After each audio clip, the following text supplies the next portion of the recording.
Chapter 2. Pontius Pilate. In the early morning of the 14th day of the spring month of Nisan, wearing a white cloak with a blood-red lining and walking with the shuffling gait of a cavalryman, the Procurator of Judea, Pontius Pilate, came out into the covered colonnade between the two wings of the palace of Herod the Great. More than anything in the world, the procurator detested the smell of rose oil, and everything now promised a bad day, since this smell had pursued the procurator since dawn. It seemed to the procurator that the cypresses and palms in a garden gave off the smell of roses, that the accursed whiff of roses was mingled with the odors of the convoy's leather gear and sweat. A faint smoke reached the colonnade across the upper terrace of the garden from the outbuildings behind the palace, where the first cohort of the 12th lightning-swift legion, which had come to Jerusalem with the procurator, was billeted. And this slightly acrid smoke, which attested that the century cooks had begun to prepare dinner, was also mingled with a cloying rose smell. Gods, why do you punish me? Yes, no doubt it is upon me again, this terrible, invincible affliction, this hemicrania which grips half of the head with pain, without remedy, without escape. I must try not to move my head. A chair stood waiting for him on a mosaic floor near the fountain, and the procurator sat down on it without looking at anyone, and stretched his hand sideways.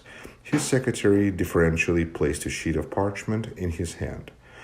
Unable to suppress a pained grimace, the procurator ran through the text out of the corner of his eye, returned the parchment to the secretary, and said with an effort, "The accused is from Galilee? Was the case sent to the Tetrarch?" "Yes, procurator," replied the secretary. "What did he say?" "He refused to give a decision in the case and ordered that the Sanhedrin's death sentence be submitted to you for confirmation," explained the secretary. The procurator's cheek twitched and he said quietly, "Bring in the accused." 2 legionnaires immediately led in a man of about 27 from the garden onto the balcony under the columns and brought him before the procurator's chair. The man was dressed in an old and torn pale blue chiton. His head was covered with a white headcloth with a leather thong around his forehead. His hands were tied behind his back. Under his left eye there was a large dark bruise, and the corner of his mouth was cut and caked with blood. The prisoner looked at the procurator with anxious curiosity. The latter was silent for a while, then he asked in a low voice in Aramaic, "So it was you who incited the people to destroy the temple of Jerusalem?" The procurator sat motionless like a figure of stone, and only his lips moved faintly as he spoke. The procurator sat like a figure of stone because he was afraid to move his fiercely aching head. The man with the bound hands leaned forward slightly and began to speak. "Good man, believe me." But the procurator, still motionless and without raising his voice, interrupted him at once. "Is it me that you call a good man? You are mistaken. In Jerusalem, everyone whispers about me that I am a vicious monster, and this is entirely true." And he added in the same monotonous voice, "Call centurion rat killer." Mark, the centurion of the first century, nicknamed Rat Killer, presented himself to the procurator. Rat Killer was a head taller than the tallest legionary, and so broad in the shoulders that he entirely shut out the sun, which was still low in the sky. The procurator addressed the centurion in Latin. "This criminal calls me good man. Take him out of here for a moment, and explain to him how he must address me, but do not maim him." Everyone except the motionless procurator followed Mark Ratkiller with his eyes as the centurion motioned to the prisoner with his hand that he must come with him. Ratkiller generally drew all eyes to himself wherever he appeared because of his height, and those who saw him for the first time looked at him also because the centurion's face was disfigured. His nose had once been broken by a blow of a German cudgel. Mark's heavy boots clattered across the mosaic. The bound man followed him noiselessly, and complete silence fell under the colonnade. All that could be heard was the cooing of pigeons in a garden near the balcony, and the water singing a complicated, pleasant song in the fountain.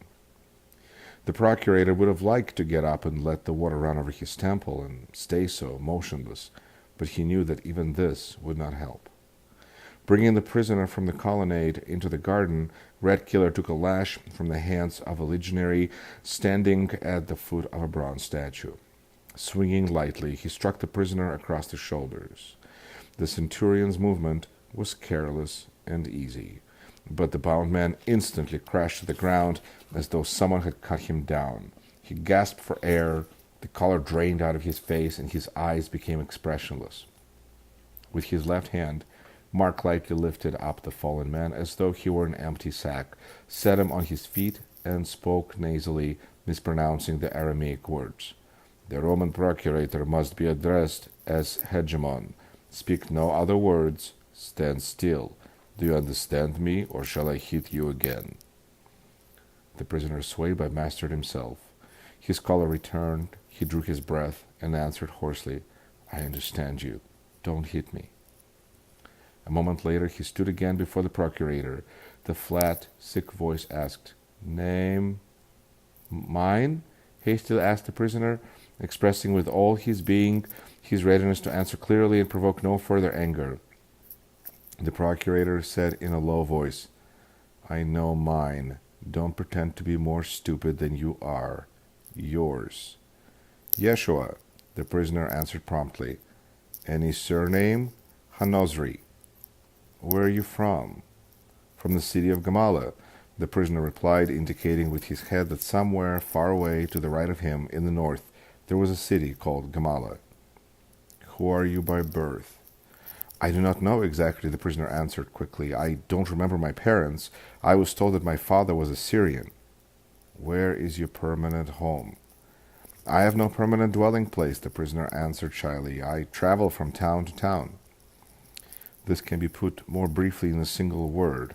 A vagrant, said the procurator, and asked, Any relatives?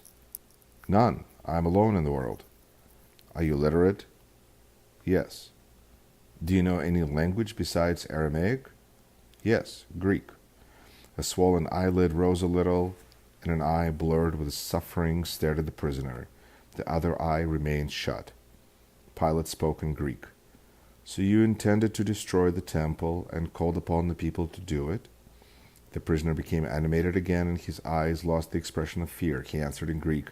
No, terror flashed in his eyes because he had almost made a slip. No, Hegemon, I have never in my life intended to destroy the temple and have never urged anyone to such senseless action. Astonishment flickered in the face of the secretary, who sat huddled over a low table, writing down the testimony. He raised his head, but immediately bent it back to his parchment. Many people gather in the city for the holidays. Among them there are magi, astrologers, diviners, and murderers. The procurator spoke monotonously. There are also liars. You are a liar. It is clearly written, incited people to destroy the temple. People testified to this. Those good people, the prisoner began, and added hastily, Hegemon, then continued, have no learning of any kind, and have confused all that I said. I am beginning to fear that this confusion will continue for a very long time, and all because he writes things down incorrectly. There was a silence. Now both sick eyes stared heavily at the prisoner. I repeat, but for the last time, stop pretending madness, rogue. Pilate said softly and monotonously, not much is written down, but enough is written to hang you. No, Hegemon, the prisoner spoke, all of his being strained in the effort to convince. There is one who follows and follows me with a goatskin parchment, writing all the time. But once I glanced into this parchment and was horrified. I never said a word of what was written there. I pleaded with him, burn your parchment, I beg of you. But he tore it from my hands and ran away. Who is he? Pilate asked squeamishly and touched his hand to his temple. Matthu Levi, the prisoner explained willingly. He was a tax collector, and I first met him on the road in Bethphage, where the fig orchard comes out at an angle, and talked with him.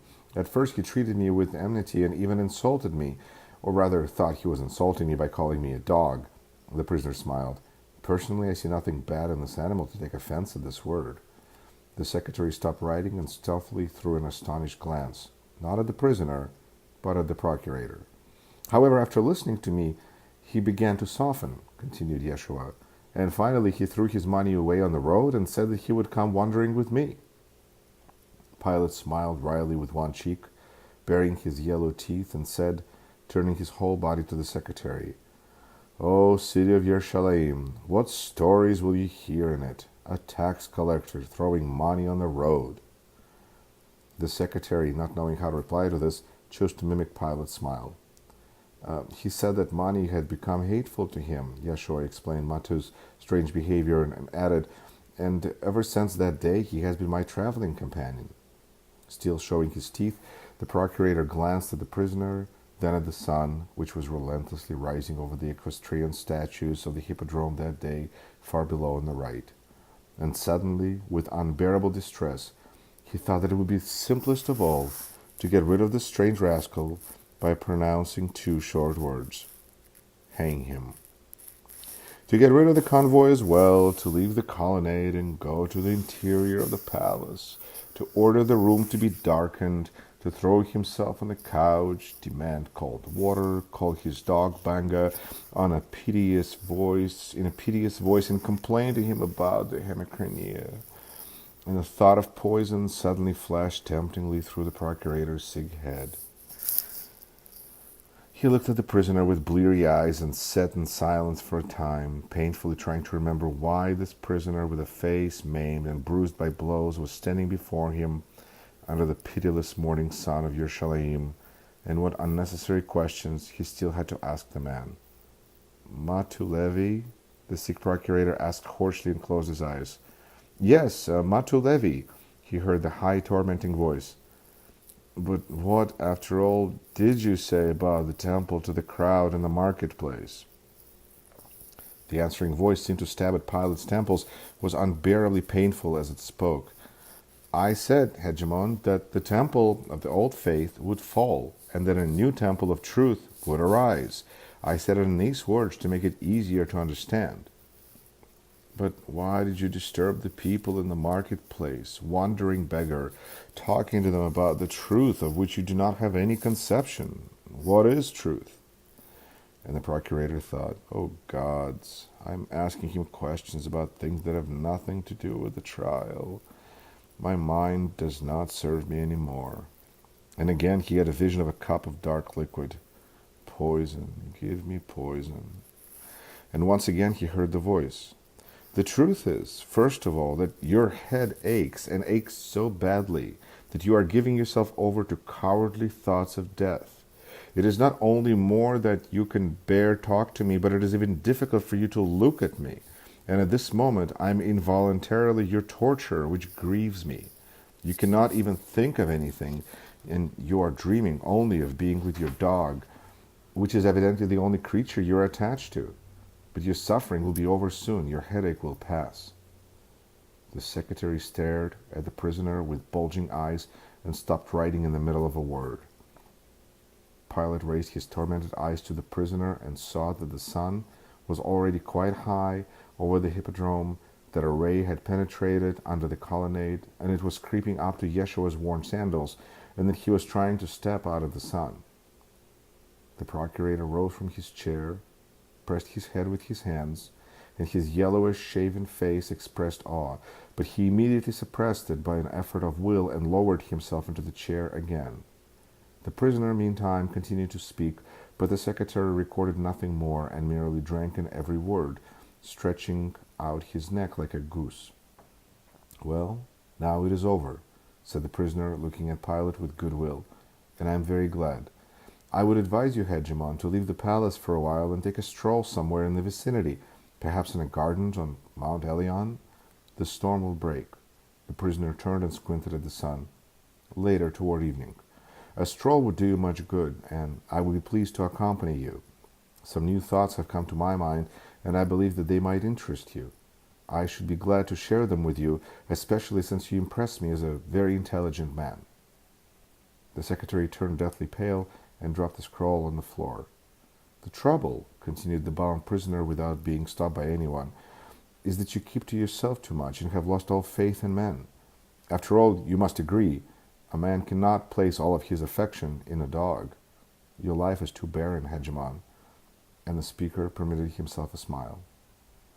The secretary's mind was now on a single question. Could he or could he not believe his ears? He had no choice but to believe. And then he tried to imagine what fantastic forms the wrath of the fiery-tempered procurator would take at this unprecedented impertinence of the prisoner. But even this defied the secretary's imagination, although he knew the procurator well. And then came the cracked, husky voice of the procurator, who said in Latin, "Untie his hands." One of the legionnaires of the convoy clicked his spear, handed it to another, approached the prisoner, and removed the rope. The secretary picked up the scroll and decided for the time being to write nothing down and be surprised by nothing.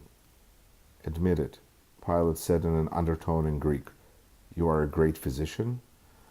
"No, Procurator, I am not a physician," the prisoner answered, rubbing his crumpled, red and swollen wrist with obvious pleasure. Frowning, Pilate drilled the prisoner with his eyes, which were no longer blurred but flashed with their well-known sparks. "I did not ask you," said Pilate. "Do you know Latin?"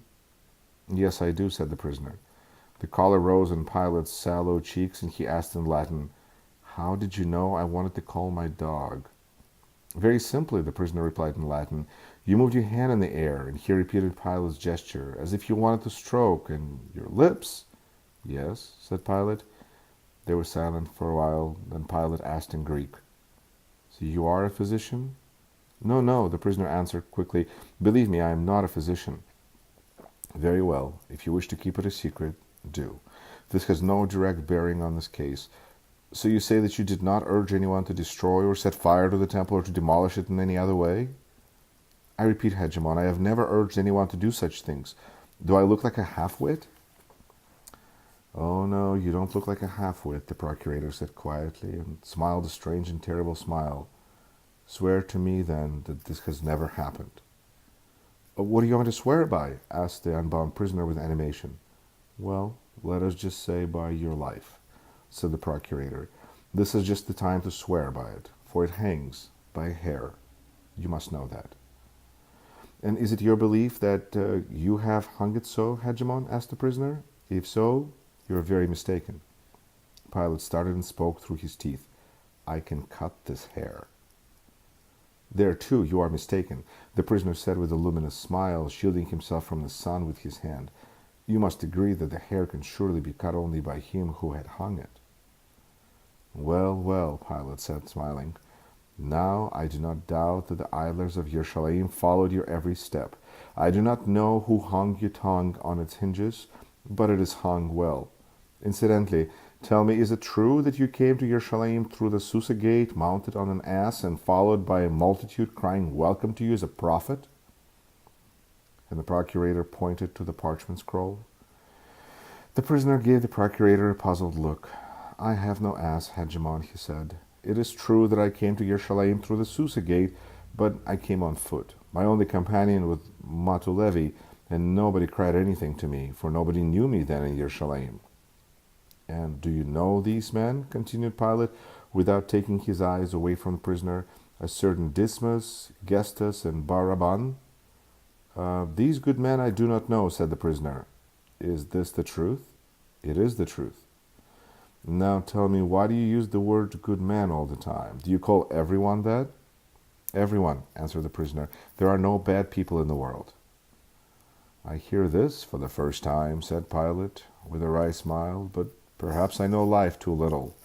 You need not write any more." He turned to the secretary, although the latter was no longer writing down anything. Then he continued, addressing the prisoner, "Did you read this in some Greek book?" "No, I came to it by myself." "And you preach it?" "Yes." "And what about a man like the centurion Mark, who was nicknamed Rat Killer? Is he good?" "Yes," answered the prisoner, "but he is an unhappy man. Since good men maimed him, he has become cruel and hard. I should like to know who mutilated him." I shall be glad to tell you, responded Pilate, for I witnessed it. The good men threw themselves upon him like dogs upon a bear. The Germans hung on his neck, his arms, his feet. Our infantry maniple was caught in a pocket, and if the cavalry terma, which I commanded, had not cut in, you would not have had your conversation with Rat Killer, philosopher. This happened in the battle of Idistaviso, in the Valley of the Maidens. If I could have a talk with him, the prisoner said dreamily, I am certain that he would change completely. I imagine, said Pilate, that you would give the legate of the legion small reason to rejoice if you took it into your head to talk to any of his officer or soldiers. However, this will not happen, to our general relief, and the first who will see to it is I. At this moment a swallow darted into the colonnade, described a circle under the golden ceiling, swept down, its wing almost brushing the face of the bronze statue in one of the niches, and disappeared behind the capital of the column. Perhaps I had decided to build a nest there. While it was flying, a formula shaped itself in the now clear and light head of the procurator. It was as follows. The Hegemon had heard the case of the itinerant philosopher Yeshua called Ha-Nozri, and found no evidence of crime. Specifically, he found no connection whatsoever between Yeshua's actions and the disorders which had recently occurred in Jerusalem. The itinerant philosopher turned out to be mentally deranged, and hence the procurator did not confirm the death sentence passed upon Ha-Nozri by the small Sanhedrin. However, since the mad utopian speeches of Ha-Nozri could cause unrest in Jerusalem, the procurator exiled Yeshua from Jerusalem and sentenced him to confinement in Strato Caesarea on the Mediterranean Sea, that is, where the procurator had his residence. All that remained was to dictate this to the secretary. The swallow's wings flicked over the hegemon's head. The bird darted toward the bowl of the fountain and escaped to freedom. The procurator raised his eyes to the prisoner and saw that a column of dust has taken fire next to him. Is this all about him? Pilate asked the secretary. Unfortunately, no, the secretary replied unexpectedly, and handed Pilate another sheet of parchment. What else now? Asked Pilate, frowning. After he read the parchment, his face changed even more. Perhaps because the dark blood had risen to his neck and face, or for some other reason, but his skin lost its yellow tinge, turning purple, and his eyes seemed to have sunk into their sockets. Again, this may have been the blood rushing up to his temples and throbbing there, but something happened to the procurator's vision. It seemed to him that the prisoner's head had dissolved, and another appeared in its place. A golden crown with widely spaced points sat on his bald head. On its forehead was a round ulcer eating away the skin and covered with a salve. It had a sunken, toothless mouth with a pendant, capricious lower lip. It seemed to Pilate that everything around him, the pink columns of the balcony, the roofs of Jerusalem, and the distance below, beyond the garden, had disappeared, had drowned in the dense greenery of the Caprian gardens. Something strange had also happened to the procurator's ears. It was as though he heard a distant, low, and menacing sound of trumpets, and a distinct nasal voice haughtily drawled out the words, "The law concerning lese majesty." Short, incoherent, and extraordinary thoughts rushed through Pilate's mind. Lost, then, we are lost. And then an altogether absurd idea among the others about some sort of immortality, and for some reason the thought of immortality gave him intolerable anguish. With a great effort, Pilate drove out the apparition, and his glance returned to the balcony, and once again the prisoner's eyes were before him. "Listen, Ha-Nozri," the procurator began, looking at Yeshua with a strange expression. The procurator's face was glowing, but his eyes were troubled. "Did you ever say anything about the great Caesar? Answer me. Did you, or did you not?" Pilate stretched out the word "not" somewhat more than was proper in court, and his glance on Yeshua thought that he seemed anxious to suggest to the prisoner. "It is easy and pleasant to speak the truth," said the prisoner. "I am not interested," Pilate spoke in a choked, angry voice. "Whether you find it pleasant or unpleasant to speak the truth, you shall have to speak it. But as you do, weigh every word if you want to avoid not only an inevitable, but an agonizing death." No one knows what had come over the Procurator of Judea, but he allowed himself to raise his hand as if to shut out the sun, and from behind his hand, as from behind a shield, to send the prisoner a message with his eyes. And so, he went on, answer me whether you know a certain Yehudah of Kerioth, and tell me exactly what you said to him, if you did, about Caesar. This is what happened, the prisoner spoke readily. The evening before last, I met a young man near the temple who said that he was Yehudah of the town of Kerioth. He invited me to his house in the lower city and treated me to... A good man? Pilate asked, with a diabolic spark in his eyes. A very good man, nodded the prisoner, and eager for knowledge. He showed the greatest interest in my thoughts and welcomed me warmly. He lit the lamps. Pilate spoke through his teeth, echoing the prisoner's tone, and his eyes glittered. Why, yes, Yeshua continued, a bit surprised at the procurator's knowledge. He asked me about my views concerning state authority. He was extremely interested in this question. And what did you say? Asked Pilate. Or will you tell me that you do not remember what you said? Pilate's tone was hopeless now. I said, among other things, the prisoner answered, that every form of authority means coercion over men, and that a time will come when there shall be neither Caesars nor any other rulers. Men will come into the kingdom of truth and justice, where there will be no need for any authority. And then? There was nothing, said the prisoner. Men ran in and bound me and led me off to prison. The secretary, trying not to miss a word, rapidly inscribed the words on his parchment. There was not, is not, and shall never be any rule in the world greater and more beneficent to men than the rule of the Emperor Tiberius. Pilate's broken, sick voice rose and spread around him. The procurator looked at his secretary and the convoy with hatred. And it is not for you, criminal madman, to talk about it. Let the convoy leave the balcony, he cried suddenly, and added, turning to the secretary, Leave me alone with the criminal. This is an affair of state. The soldiers of the convoy raised their spears and, clanking rhythmically with their metal-shod sandals, walked out into the garden. The secretary followed. For a time, the silence on the balcony was interrupted only by the song of the water in the fountain. Pilate saw the water swell over the bowl, breaking off after a while and running down in rivulets. The prisoner spoke first. I see that some misfortune came of my talking to the young man of Kerioth. I have a premonition, Hegemon, that he will come to grief, and I am very sorry for him. I think, the procurator answered with a strange grin, there is someone in the world who needs your pity more than Yehudah of Kerioth, and who will fare much worse than Yehudah. So Mark Redkiller, a cold and confirmed hangman, the people, the procurator pointed to Yeshua's mutilated face, who beat you for your sermons, the outlaws Dismas and Gestas, who with their henchmen killed 4 soldiers, and finally the filthy informer Yehudah, all these are good men? Yes, answered the prisoner. And the kingdom of truth will come? It will come, Hegemon, Yeshua answered with conviction.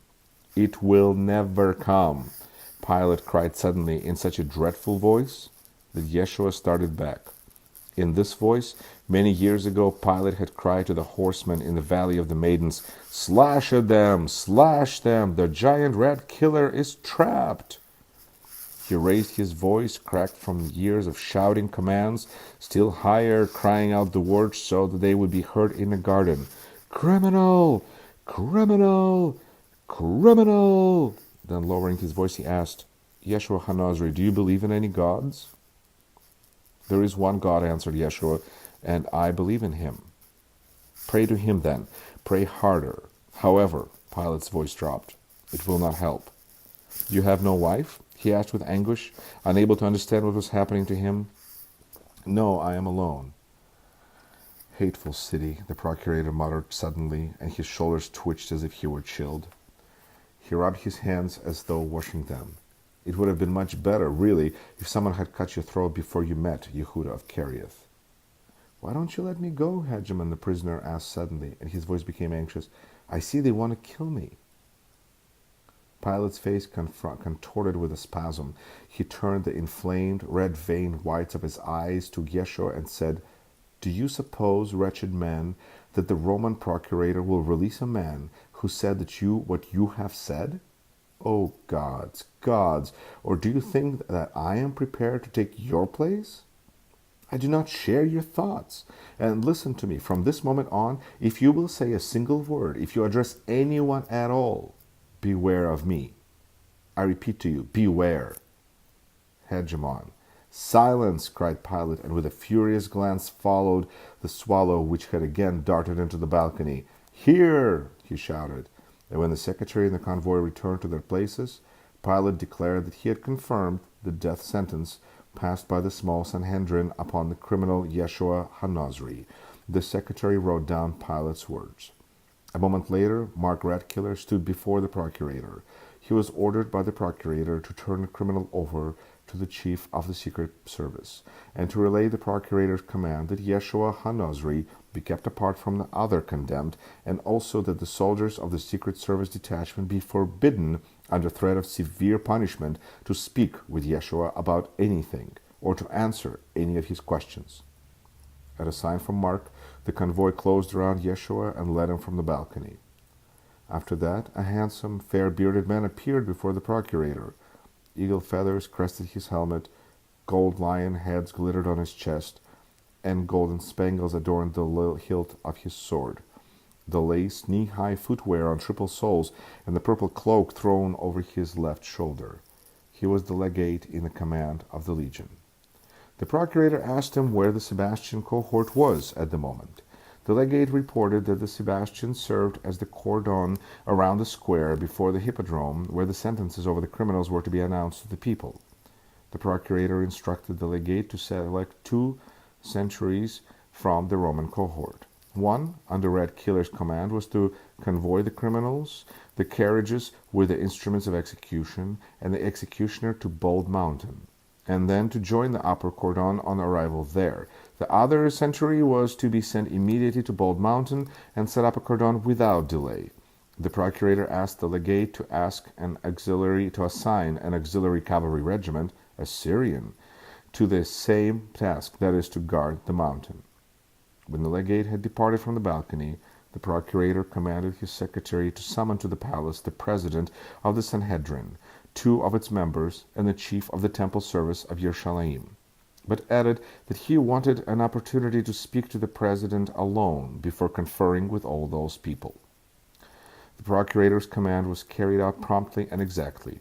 The sun, which was scorching Jerusalem during those days with extraordinary fury, had not yet reached its zenith, when the procurator and the president of the Sanhedrin, high priest of the Hebrews, Yosef Caiaphas, met on the upper terrace of the garden, near the 2 white marble lions guarding the stairway. The garden was silent.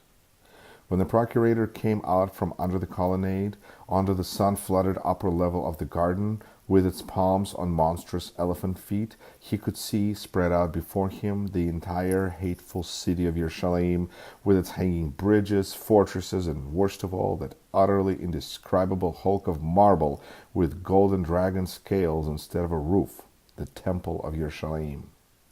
And now his sharp ears caught from far below, where the stone wall divided the lower terrace of the palace garden formed the city square, a low rumble, over which there rose from time to time faint, feeble sounds, either moans or cries. The procurator understood that a countless multitude of Jerusalem residents, agitated over the latest disorders, had already assembled there, and that this multitude was waiting impatiently for the proclamation of the sentences.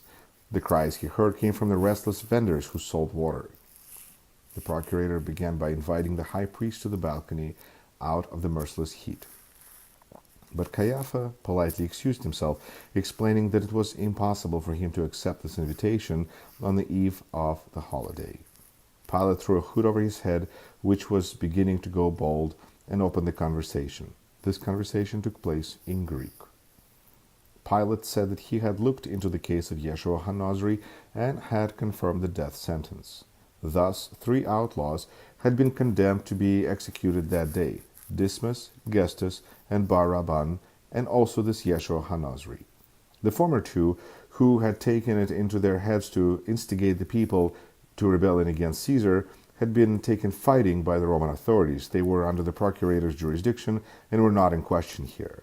But the latter two, Bar-Rabban and Ha-Nozri, had been seized by the local authorities and sentenced by the Sanhedrin.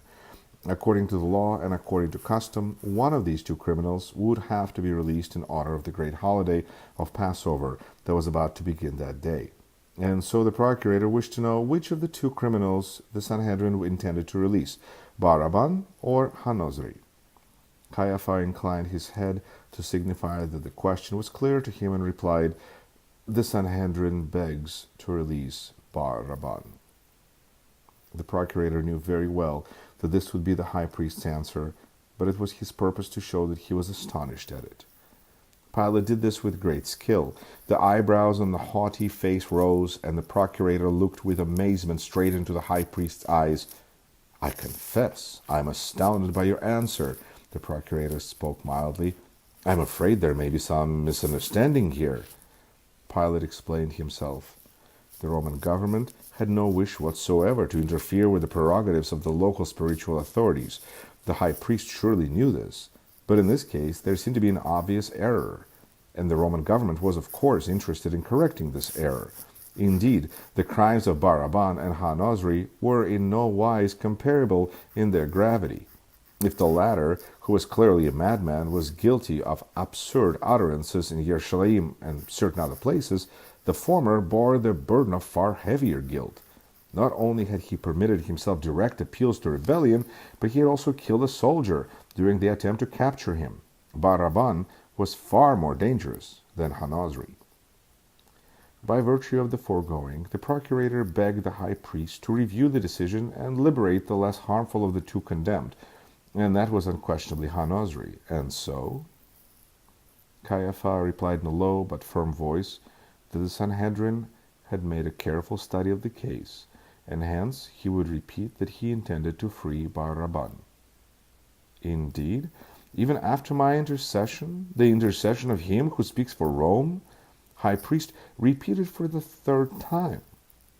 "I tell you for the third time that we shall release Bar-Rabban," Caiaphas said quietly. Everything was over. There was nothing more to be said. Ha-Nozri was departing forever, and there was no one any longer who could heal the procurator's dreadful, cruel attacks of pain. There was no remedy against them except death. But it was not this thought that troubled Pilate now. His whole being was pierced again by the incomprehensible anguish that had gripped him earlier on the balcony. He tried to explain it to himself, but the explanation was a strange one. The procurator had the vague feeling that he had left something unsaid in his talk with the condemned, or perhaps that he had not heard him to the end. Pilate drove the thought away, and it vanished as instantly as it had come. It vanished, and the anguish remained without explanation. And how could it be explained by the other fragment of thought that flashed like lightning and immediately went out? Immortality. Immortality has come.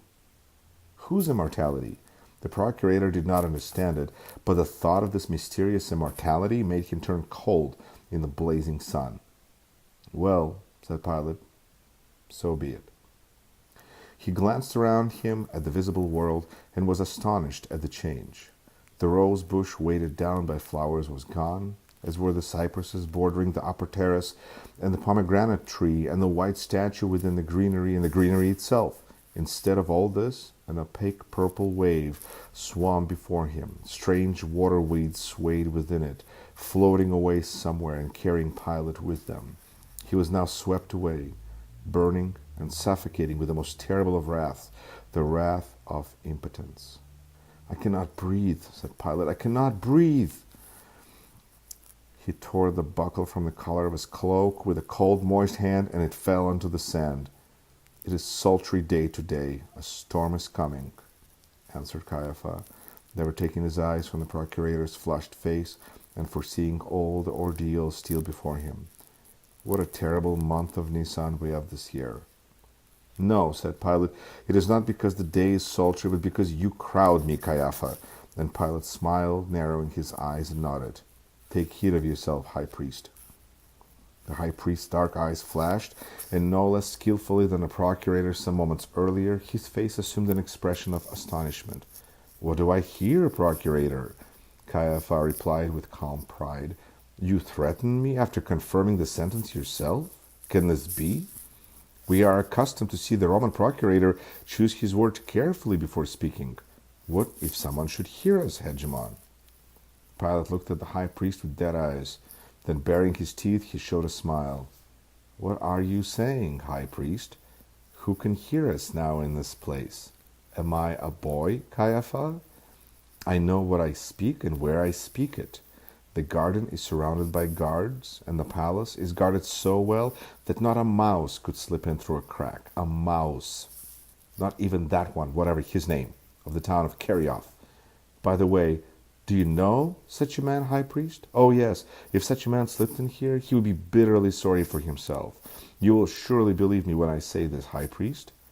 Know then, high priest, that henceforth you shall have no peace, neither you nor your people. And Pilate pointed to the distance on the right where the temple blazed on the hill. These are my words to you, the words of Pontius Pilate, rider of the golden spear. I know, fearlessly replied black-bearded Caiaphas, and his eyes glinted. He raised his hand to heaven and continued, The people of Judea know that you hate them with a black hatred, and you will bring them much suffering, but you shall never destroy them utterly. God shall protect them. The mighty Caesar will hear us. He will hear us and shield us from the murderous Pilate. Oh no, exclaimed Pilate, and every word removed away from his heart. There was no longer any need for pretense, no need to choose his words. You have complained to Caesar against me too much, and now my hour has come, Caiaphas. Now word will fly from me, not to the imperial governor in Antioch, and not to Rome, but straight to Caprate, to the emperor himself. Word of how you shelter known rebels in Jerusalem from death.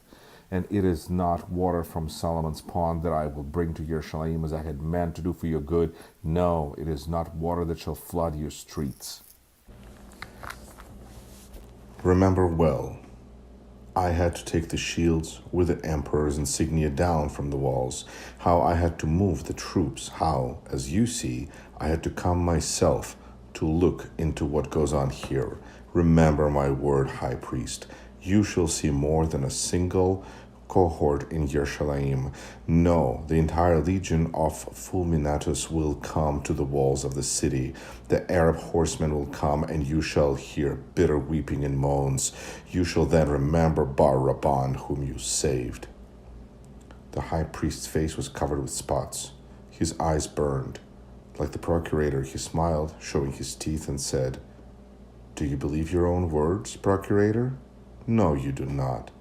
You wanted to release him so that he might incite the populace, mock the faith, and bring the people under Roman swords. But while I, the high priest of Judea, am alive, I will allow no profanation of the faith. I will protect the people. Do you hear, Pilate? And Caiaphas lifted his hand. Listen, procurator. Caiaphas was silent, and the procurator heard once again a sound like the noise of the sea rolling up against the very walls of the garden of Herod the Great. The noise rose from below to the feet and the face of the procurator, and behind his back, beyond the wings of the palace, he heard the trumpets blowing alarm signals, the heavy crunching of hundreds of feet, the clanking of iron. The procurator understood that the Roman foot soldiers, in obedience to his command, were already streaming out to the death march, terrible for the mutineers and brigands. Do you hear, procurator? The high priest repeated in a low voice. The procurator wiped his cold, wet brow with the back of his hand, looked down at the ground, then squinted at the sky and saw that the fiery sphere was almost overhead, and Caiaphas' shadow had shrunk to nothing but the lion's tail. And he said quietly and indifferently, It is almost noon. We have been carried away by our conversation, but we must proceed. Excusing himself before the high priest with exquisite courtesy, he invited him to sit down on a bench in the shade of the magnolia and wait until he called the others, whose presence was required at the final brief conference, and issued one last command bearing on the execution. Caiaphas bowed politely, his hand over his heart, and remained in the garden while Pilate returned to the balcony. There he commanded the waiting secretary to invite into the garden the legate of the legion and the tribune of the cohort, as well as the 2 members of the Sanhedrin and the chief of the temple guard, who were waiting for the summons on the lower terrace of the garden in the round arbor with the fountain. Pilate added that he himself would come down directly and withdrew to the interior of the palace. While the secretary was assembling the conference, the procurator spoke to a certain man in a room shaded against the sun with dark hangings. The man's face was half concealed by his hood, although the sun's rays could not possibly disturb him in this room. This meeting was very brief. The procurator quietly spoke a few words to the man, after which the latter left, and Pilate came into the garden through the colonnade. There, in the presence of all he had asked to see, the procurator solemnly and dryly stated that he had confirmed the death sentence of Yeshua Ha-Nozri and officially inquired of the members of the Sanhedrin whom among the criminals they wished to reprieve. When he heard the reply, naming Bar-Rabban, the procurator said, "Very well," and bade the secretary to enter this at once in the record. He gripped the buckle picked up by his secretary and solemnly proclaimed, "It is time." All present started down the wide marble staircase between 2 walls of roses, which were pouring out their numbing scent. They descended lower and lower toward the palace wall and the gates that led to the large, smoothly paved square, at the end of which could be seen the columns and statues of the Jerusalem hippodrome. As soon as the group had come out to the garden into the square and mounted the stone dais that dominated the square, Pilate looked around through narrowed eyelids and assessed the situation. The space he had just traversed, that is, the space between the palace wall and the dais, was empty. But ahead of him, Pilate could no longer see the square. It was engulfed by the crowd. The crowd would have flooded the dais and the cleared space as well if it were not held off by the triple ranks of Sebastian soldiers on Pilate's left and the soldiers of the Iturian auxiliary cohort on his right. And so, Pilate ascended the dais, mechanically crushing the unnecessary buckle in his hand and squinting. The procurator did not squint because the sun dazzled him. No. For some reason, he did not want to see the group of condemned men who, as he well knew, were being escorted now behind him onto the platform. As soon as the white cloak with the scarlet lining rose on a stone cliff over the edge of the human sea, the unseeing Pilate's ears were struck by a wave of sound. Ah! It began quietly, starting somewhere in the distance near the hippodrome, then rose until it was like thunder. After several seconds, it began to subside. "They've seen me," thought the procurator. The wave had not yet reached its lowest ebb when suddenly it began to rise again. Swaying, it rose higher than the first, and over the second wave, like foam boiling up on the crest, outcries of women distinguishable through the thunder. They were brought up onto the platform, thought Pilate, and those were moans of women who were crushed as the crowd surged forward. He waited for a time, knowing that no force could silence the crowd until it screamed out everything that had accumulated within it and quieted down by itself.